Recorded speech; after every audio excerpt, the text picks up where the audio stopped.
Good morning, all of you student. My name is Kaushal Kishore. Welcome my YouTube channel. लगभग हम 10 वर्षों से physics का class ले रहे हैं और उसमें बहुत सारे बच्चे अच्छे मार्क्स लाकर अलग अलग इंजीनियरिंग मेडिकल कॉलेज में पढ़ रहे हैं।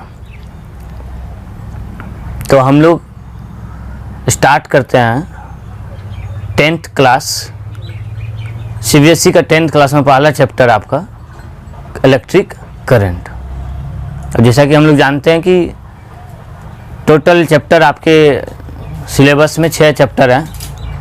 पहला चैप्टर आपका है इलेक्ट्रिक करंट। इलेक्ट्रिक करंट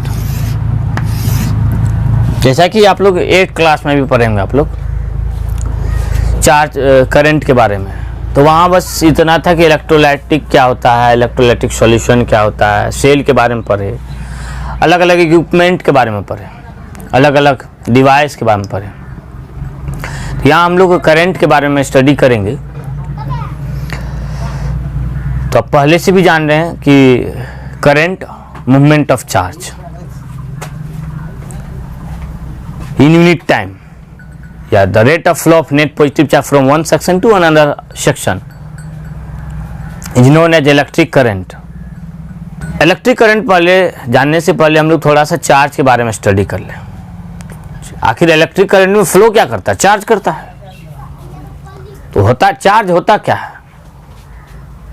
तो charge it is the basic property of any material which is attract और repel to another object.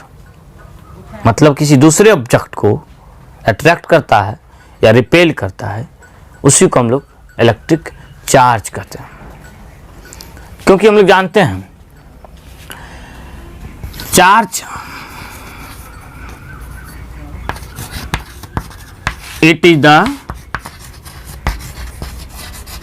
Basic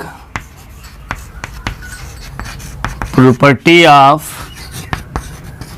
any material. It is the basic property of any material which is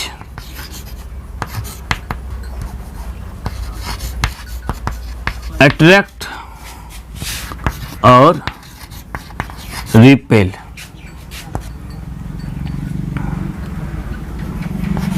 is known as charge. Charge एक basic property है किसी भी object का जो किसी भी object को अट्रैक्ट या रिपेल करता है, उसी को हम लोग क्या कहते हैं। जिससे आप लोग जानते हैं कि चार्ज अपने बच्चे में भी देखे होंगे कि छोटे क्लास में हम लोग कंघी में बाल में कंघी करते थे और छोटे छोटे कागज के टुकड़े को उस कंघी से या पेन से हम लोग उस पेन में जब बाल में रबिंग करते थे, जिसके कारण उस कागज के टुकड़े को अट्रैक्ट कर लेते थे। हम लोग बच्चे में बहुत आनंद लेते थे, चार्ज का आनंद लेते थे। और हम लोग जानते हैं कि चार्ज सब बॉडी में है, पहले से है, बट कंसंट्रेशन के वजह से एक बॉडी से दूसरे बॉडी में वेरिएशन ऑफ कंसंट्रेशन के कारण एक बॉडी से दूसरे बॉडी में मूवमेंट करता है। चार्ज ऑलवेज सब बॉडी में है, जिसमें मास है उसमें चार्ज है। तो सब बॉडी में कंटेंट है, लेकिन किसी दूसरे बॉडी से कोई दूसरा बॉडी चार्जिंग हो रहा, इसका मतलब ये है कि उस बॉडी में इस बॉडी से ज़्यादा चार्ज है। बिकॉज चार्ज का मूवमेंट डिफरेंस ऑफ या variation of concentration of charge, तभी जाके चार्ज का फ्लो होता है कहीं पर भी। जैसे आप लोग भी जानते हैं कि चार्ज का जो मूवमेंट होता है, हम लोग बॉडी रबिंग करते हैं। जैसे हम लोग अभी ठंडी के टाइम में हम लोग अपने शरीर में रबिंग करते हैं और कहीं प्लास्टिक या कोई किसी भी ऑब्जेक्ट के कांटेक्ट में जाता तो बाल आपके उठने लगते हैं। मतलब चार्ज वेरिएशन ऑफ कंसंट्रेशन, उसको हम लोग क्या कहते हैं, चार्ज कहते हैं।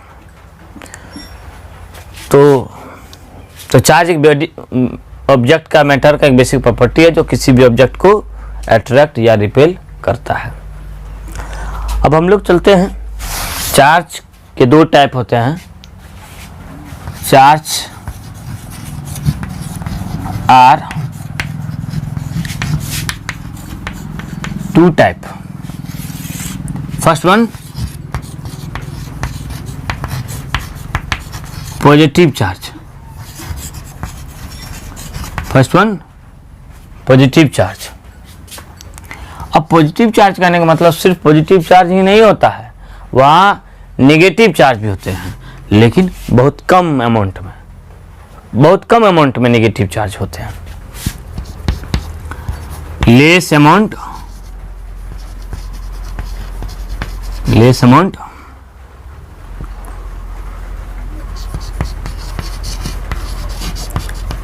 Negative charge, less amount negative charge. दूसरा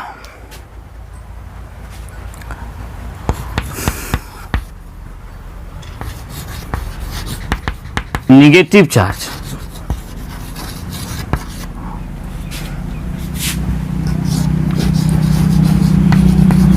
लेस अमाउंट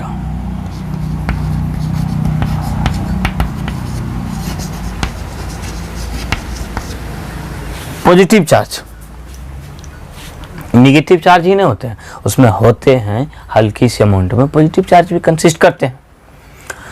तो पॉजिटिव चार्ज करने का मतलब less amount of positive charge, negative charge करने का मतलब less amount positive charge accumulate होते हैं, क्योंकि वन चार्ज किसी भी ऑब्जेक्ट में नहीं होते हैं, दोनों चार्ज होते हैं, एक ज़्यादा मात्रा एक कम मात्रा। तो जिसका ज़्यादा मात्रा उसको हम लोग डिनोट करते हैं या इसको हम लोग इंगित करते हैं, इसको बोलते हैं कि पॉजिटिव चार्ज है या नेगेटिव चार्ज है, जबकि दोनों होते हैं। तो हम लोग जान गए कि पॉजिटिव चार्ज भी होते हैं, नेगेटिव चार्ज भी होते हैं। और एक और हम लोग जानते हैं कि चार्ज ट्रांसफ़र होता है एक बॉडी टू अनदर बॉडी। तो तीन मेथड हमारे चार्ज को ट्रांसफ़र करने का किसी एक बॉडी से दूसरे बॉडी में। पहला है बाय कांटेक्ट मेथड, जो हम लोग जानते हैं, हम लोग घर में भी एक वायर को दूसरे वायर में कनेक्ट करते हैं, जिसके थ्रू चार्ज का मूवमेंट शुरू हो जाता है। तो पहला है कंडक्टिंग मेथड। दूसरा है रबिंग मेथड, हम लोग भी रबिंग करते हैं, जैसे ये ठंडी में भी हम लोग ठंडा लगने लगता है तो हम लोग क्या करते हैं, दोनों हाथ पे रबिंग करते हैं, तो हम लोग का हाथ हॉट हो जाता है, गर्म हो जाता है, चार्ज का शेयरिंग हो जाता है, चार्ज का मूवमेंट हो जाता है। तीसरा है कंडक्शन मेथड।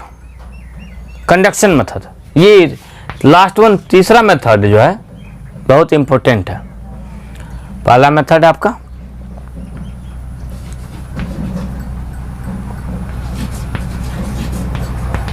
कंडक्शन मेथड और दूसरा है फ्रिक्शन मेथड या रबिंग मेथड या बाय फ्रिक्शन।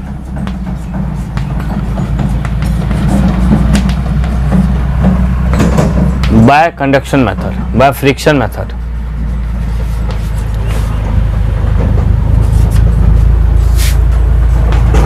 और तीसरा है बाय इंडक्शन मेथड।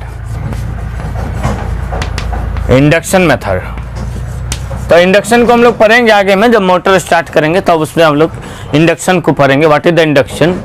इंडक्शन का हिंदी होता है प्रेरणा। किसी के प्रेरणा से जो चीज़ पैदा हो जाता है उसको इंड्यूस्ड कहते हैं। तो तीन मेथड से हम लोग चार्ज को ट्रांसफर कर सकते हैं one body to another body, by conduction method, by friction method and by induction method. तीन टाइप से हम लोग कर सकते हैं चार्ज का ट्रांसफर। ओके, तब हम लोग चलते हैं थोड़ा सा, ये बेसिक कंसेप्ट था चार्ज के बारे में। और एक थोड़ा और जानकारी ले लीजिए कि सेम चार्ज आपस में अट्रैक्शन करते हैं, सेम चार्ज आपस में रिपल्शन करते हैं, और अपोजिट चार्ज आपस में अट्रैक्शन करते हैं। तो मान लीजिए दो पॉजिटिव चार्ज आपस में क्या करेंगे, रिपल्शन करेंगे।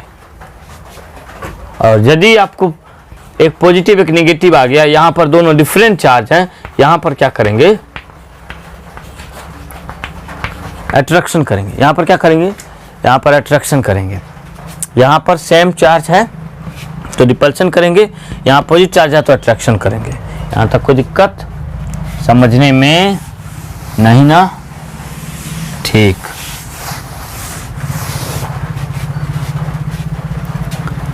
ये पॉजिटिव नेगेटिव ये अट्रैक्शन करता है, सेम चार्ज। अब हम लोग चलते हैं, what is the electric current. What is the electric current. देखिए करंट को हम लोग थोड़ा एक कंडक्टर से समझाने का प्रयास करते हैं।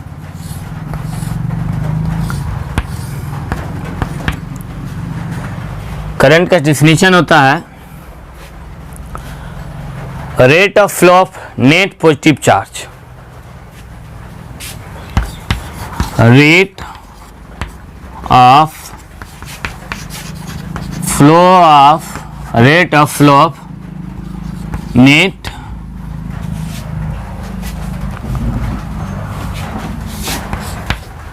Positive, rate of flow of net positive charge from one section to another section.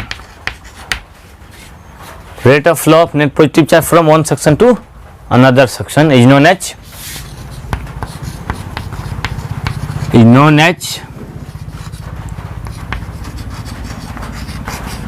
current, is known as current. Current को हम लोग डिनोट करते हैं I से, I बराबर Q by T, where I हमारा हो गया इलेक्ट्रिक करंट, Q हो गया चार्ज, T हो गया टाइम। I हो गया इलेक्ट्रिक करंट, Q हो गया चार्ज, T हो गया टाइम। अब हम लोग इस बात को तो जान गए, तो एक बात अब जब हम लोग जान गए कि कंडक्टर में इलेक्ट्रिक करंट मूवमेंट होता, तो एक बात क्वेश्चन उठता है कि घर में जब हमारे कंडक्टर फ्री अवस्था में, फ्री रेस्ट स्टेट में रहते हैं, तो उसमें करंट कोई मूवमेंट नहीं करता या करंट उससे फ्लो नहीं करता, ऐसा क्यों? इसका कारण क्या है, इसके क्या रीजन है? तो हम लोग जानते हैं कि कंडक्टर में फ्री इलेक्ट्रॉन होता है, इसमें कोई शक करने की बात नहीं है, इसमें इलेक्ट्रॉन मौजूद होते हैं, इसमें इलेक्ट्रॉन मौजूद होते हैं। लेकिन ये कंडक्टर थर्मल कंडक्टिविटी है, टेम्परेचर लूज भी होता है, गेन भी होता है, क्योंकि कंडक्शन करता है, ये हीट को भी पास करता है, करंट को भी पास करता है due to movement of free electron. तो ये बाहर में जो टेम्परेचर होते हैं, सराउंडिंग में जो टेम्परेचर होते हैं, उस टेम्परेचर को ये कंडक्टर क्या करता है, गेन कर लेता है। और जब गेन कर लेता है तो उस टेम्परेचर जब गेन करने के बाद ये बाहर से जो टेम्परेचर गेन कर लेता है, तो इस इलेक्ट्रॉन की एनर्जी बढ़ जाता है, एनर्जी लेवल इंक्रीज कर जाता है। और एनर्जी लेवल जब इंक्रीज करता है तो ये क्या करता है, इधर एट रैंडम मोशन करना शुरू कर देता है, एट रैंडम मोशन शुरू कर देता है। और एट रैंडम मोशन शुरू करने के कारण इसमें ये आपस में टक्कर करने लगते हैं, या तो कंडक्टर के वाल से, या तो इलेक्ट्रॉन के बीच में। तो जब ये कोलिजन करना शुरू कर देता है, स्टार्ट कर देता है, तो उस समय जब जिस समय टकराता है तो उस समय ये जिस वाल से मान लीजिए टकरा गया, ये इलेक्ट्रॉन से टकरा गया, तो कुछ समय के लिए वो इलेक्ट्रॉन रेस्ट स्टेट में जाता है, अर्थात इलेक्ट्रॉन का जो वेलोसिटी हो जाता है वो 0 हो जाता है। और v बराबर क्या हो जाता है, mv हो जाता है। v बराबर क्या होता है, mv होता है, यानी कि मास इंटू वेलोसिटी। इलेक्ट्रॉन का जो मास होता है 9.1 × 10⁻31 kg, वो मास उसका हुआ, और जो वेलोसिटी उसका हो जाता है 0। तो देन टोटल मोमेंटम क्या हो जाता है इसका, 0। तो इस समय जब ये वाल से टकराता है, ये इलेक्ट्रॉन से टकराता है, तो उस समय यहाँ पर टोटल मोमेंटम का वैल्यू क्या हो जाता है, 0 हो जाता है। टोटल मोमेंटम का वैल्यू क्या हो जाता है, 0 हो जाता है, जिसके कारण इससे इलेक्ट्रिक करंट का मूवमेंट संभव नहीं हो पाता, जिसके कारण इससे इलेक्ट्रिक करंट का मूवमेंट नहीं हो पाता है। इसके कारण यहाँ से फ्री स्टेट में रखे कंडक्टर से कोई भी करंट का फ्लो नहीं होता है, कोई भी करंट का फ्लो नहीं होता है। समझ में आ गई बात। अब चलते हम लोग कि फिर जब कंडक्टर नहीं करंट पास कराता है स्टेट में, तो फिर करंट को पास कराने के लिए हम लोग क्या करते हैं। तो करंट को पास कराने के लिए हम लोग सीधे से कंडक्टर में सेल लगा देते हैं। तो सेल क्या करता है कंडक्टर में, सेल पोटेंशियल डिफरेंस पैदा करता है। सेल पोटेंशियल डिफरेंस पैदा करके चार्ज के कंसंट्रेशन को डिफरेंट पैदा करके कंडक्टर में इलेक्ट्रॉन का मूवमेंट शुरू हो जाता है, जिसके कारण कंडक्टर में आसानी से इलेक्ट्रिक करंट का मूवमेंट होता है और आसानी से इलेक्ट्रिक करंट का फ्लो होता है।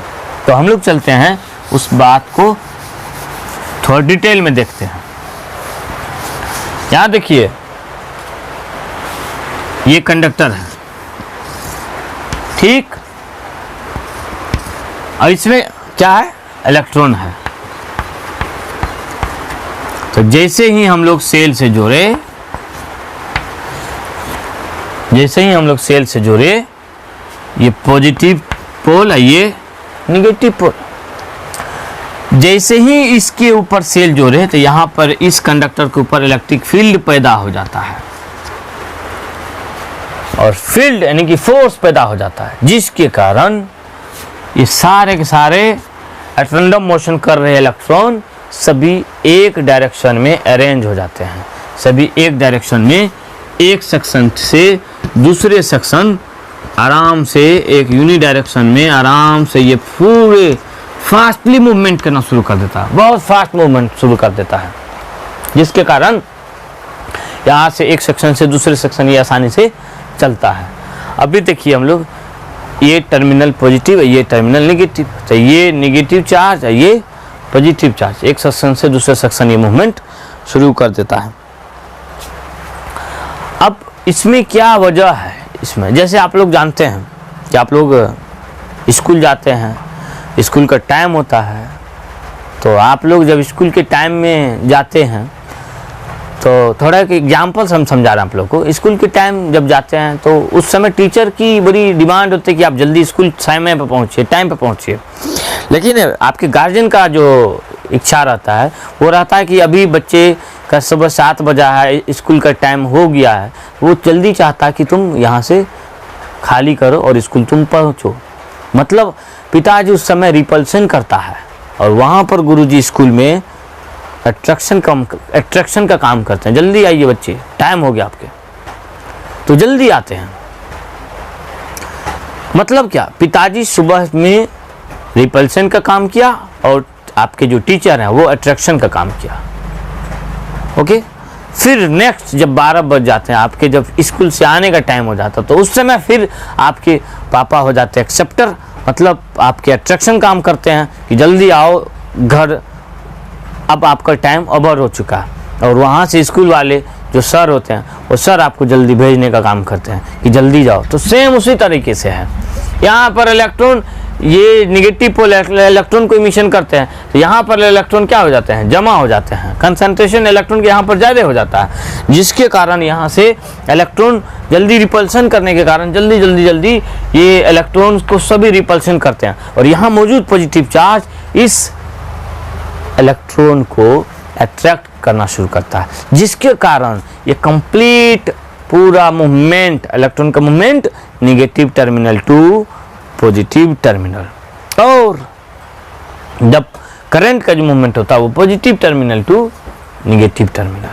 मतलब डायरेक्शन ऑफ करंट की बात हम करते हैं तो वो इस तरीके से कह सकते हैं कि करंट हमेशा कंडक्टर में इलेक्ट्रॉन के मूवमेंट के अपोजिट डायरेक्शन में मूवमेंट करता है, अर्थात इलेक्ट्रिक फील्ड के अपोजिट डायरेक्शन में मूवमेंट करने का काम करता है करंट। यहाँ तक कोई दिक्कत? करंट मूवमेंट करता है अपोजिट डायरेक्शन में इलेक्ट्रॉन के मूवमेंट में। अब हम लोग चलते हैं कि करंट का फ्लो हो गया, अब I बराबर हो गया Q/T, इसको मिटा दें तो हम लोग समझ में आ गया कि फ्री स्टेट में कंडक्टर करंट का मूवमेंट नहीं हो पाता है। जब उसमें सेल लगाते हैं तो सेल क्या करता है, वो काम करता है, पोटेंशियल डिफरेंस को पैदा करता है, जिसके वजह से करंट पास करता है। फिर हम लोग अब बात करते हैं, हम लोग जान गए कि करंट का फॉर्मूला होता है I बराबर Q/T, यानी कि I बराबर Q/T, अर्थात अब यूनिट की बात करते हैं, SI unit of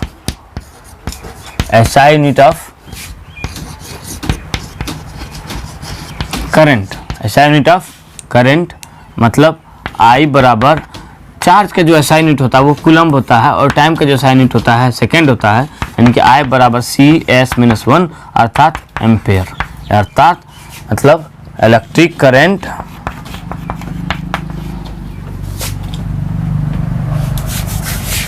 SI unit of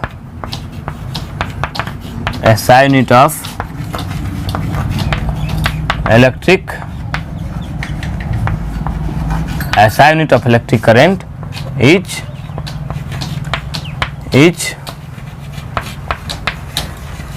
ampere, SI unit of electric current is ampere. अब बात कभी कभी आ जाता है कि करंट का वैल्यू बहुत कम अमाउंट में रहता है या करंट का वैल्यू बहुत ज़्यादा अमाउंट में रहता है, तो उसको हम लोग कैसे मेजर करते हैं? तो हम लोग करंट जब बहुत छोटे अमाउंट में होता है तो उसको मिली या माइक्रो एम्पियर में मेजर करते हैं, और या जब करंट ज़्यादा अमाउंट में रहते हैं तो उसको किलो या मेगा एम्पियर में, किलो एम्पियर या मेगा एम्पियर में मेजर करते हैं। मतलब करंट का वैल्यू जब बहुत छोटा रहता है तब वह माइक्रो एम्पियर या मिली एम्पियर, यानी कि 1 मिली एम्पियर,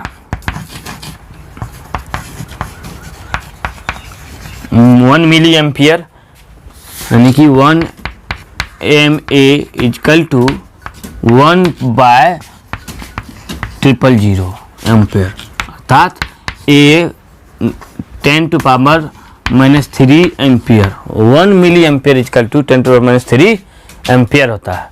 और 1 इससे भी छोटा जब रहता है 1 माइक्रो एम्पियर,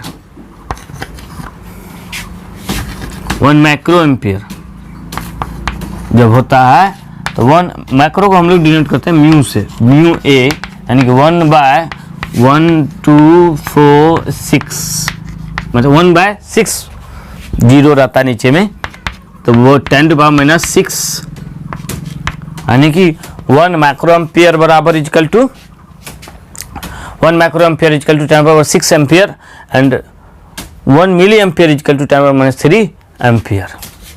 ये तो बहुत छोटे अमाउंट के लिए, ये बहुत छोटे अमाउंट में जब करंट होता है तब जाके ये यूनिट का यूज करते हैं हम लोग। तो अब हम लोग चलते हैं बड़ा यूनिट, जब करंट का वैल्यू बहुत ज़्यादा होता है तो उस समय हम लोग क्या करते हैं, तो किलो एम्पियर या मेगा एम्पियर की बात करते हैं। तो 1 kilo ampere, 1 kilo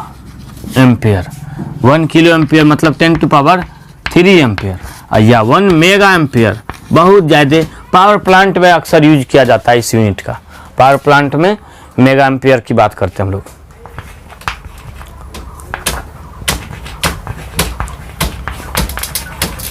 ten to power 6 ampere, ये किलो एम्पियर और ये 10 टू पावर 6 एम्पियर की बात करते हैं।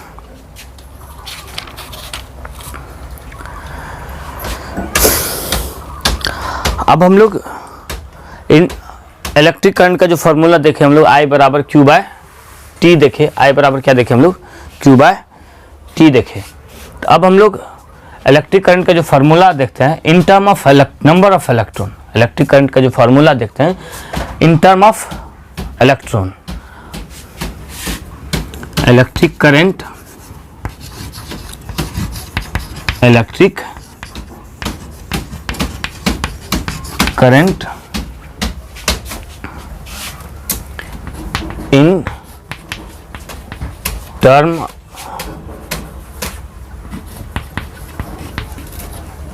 of number of electron.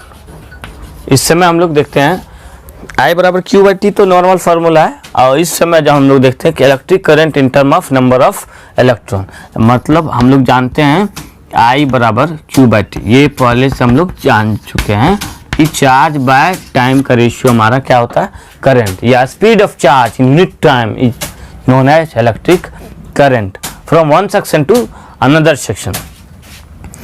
तो हम लोग एक लेट कर लेते हैं कि let n equal to number of electron present in conductor, और टोटल किसी भी कंडक्टर में यहाँ इलेक्ट्रॉन होते हैं तो टोटल कितना चार्ज होता है। Q बराबर हम लोग जानते हैं Q बराबर होता है n इंटू ई का मतलब होता है 1 इलेक्ट्रॉन, और 1 इलेक्ट्रॉन पर चार्ज होता है 1.6 into 10 to power minus 19 coulomb, इतना होता है 1.6 10 to minus 19 coulomb.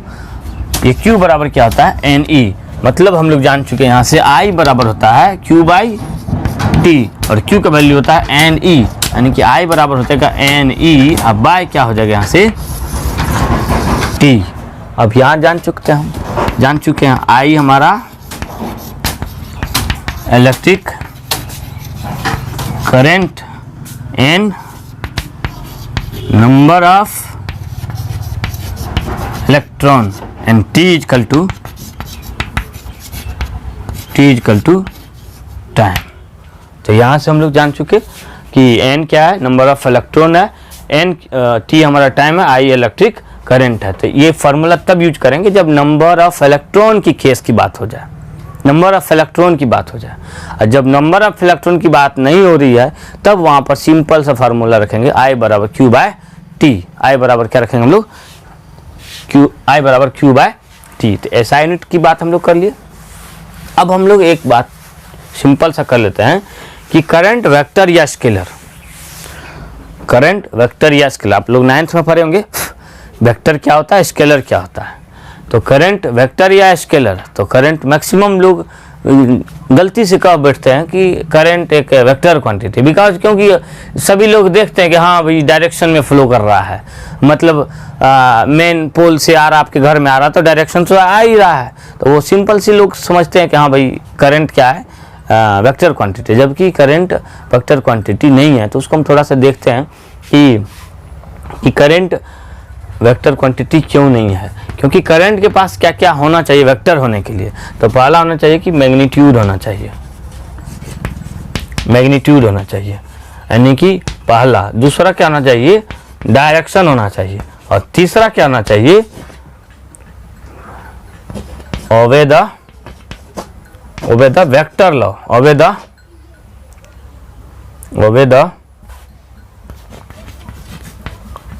The vector law.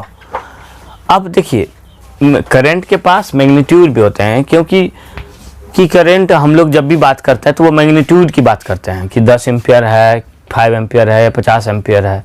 तो मतलब मैग्नीट्यूड तो होते ही हैं, क्योंकि मैग्नीट्यूड का मतलब क्या होता है, किसी भी यूनिट के जो न्यूमेरिकल वैल्यू होता है उसी को हम लोग मैग्नीट्यूड कहते हैं, या how many terms repeated unit known as magnitude. तो मतलब 5 एम्पियर कहने का मतलब एक एम्पियर 5 बार रिपीट कर रहा है। इतना कह सकते हैं हम लोग कि 5 यहाँ पर एक मैग्नीट्यूड का काम कर रहा है। तो करंट हमारा 5 एम्पियर है, इसका मतलब यहाँ मैग्नीट्यूड है करंट के पास। दूसरा बात कि करंट के पास डायरेक्शन भी होता है। अब यस अभी तुरंत पढ़े हम लोग कि करंट का डायरेक्शन क्या होता है। तो करंट का डायरेक्शन हमेशा इलेक्ट्रॉन के अपोजिट डायरेक्शन में होता है। इलेक्ट्रॉन का जो डायरेक्शन होगा उसके जस्ट अपोजिट डायरेक्शन में करंट का डायरेक्शन होगा। इन द केस या अनदर वर्ड भी आप कह सकते हैं कि इलेक्ट्रिक फील्ड के अपोजिट डायरेक्शन में करंट का डायरेक्शन होता है। तो हम लोग जान चुके हैं कि करंट के पास डायरेक्शन भी होता है, तो मैग्नीट्यूड भी हो गया, डायरेक्शन भी हो गया। लेकिन ये थर्ड हम लोग देखते हैं कि वो वेक्टर लॉ को फॉलो करता है या नहीं करता है। तो यहाँ देख लीजिए एक सेकेंड। तो हम लोग वेक्टर लॉ को हम लोग जान चुके कि ये इसमें 8 एम्पियर, इसमें 6 एम्पियर, तो इसमें टोटल जानता है कितना 14 ampere according to junction law. According to junction law 8 ampere 6 ampere यानी 14 ampere according to junction law. मतलब नेट इनकमिंग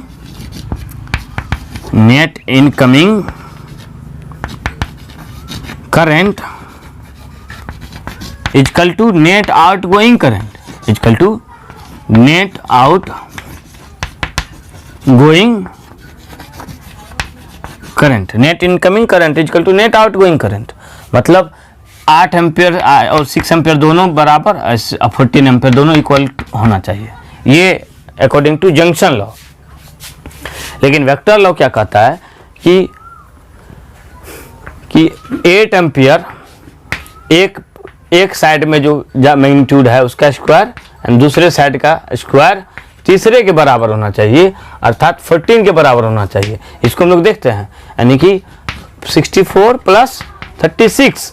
यहाँ देख लीजिए 64 36, इसका मतलब हो गया 100 हो गया। इसका मतलब मैग्नीट्यूड हो गया 10। क्या 14 एम्पियर और 10 एम्पियर को इक्वल है क्या? नहीं है। इसका मतलब यहाँ वेक्टर लॉ को फॉलो नहीं करता है, जिसके कारण हम लोग कह सकते हैं electric current not vector quantity, electric current is a scalar quantity. Thank you. फिर नेक्स्ट लेक्चर में मिलते हैं हम लोग।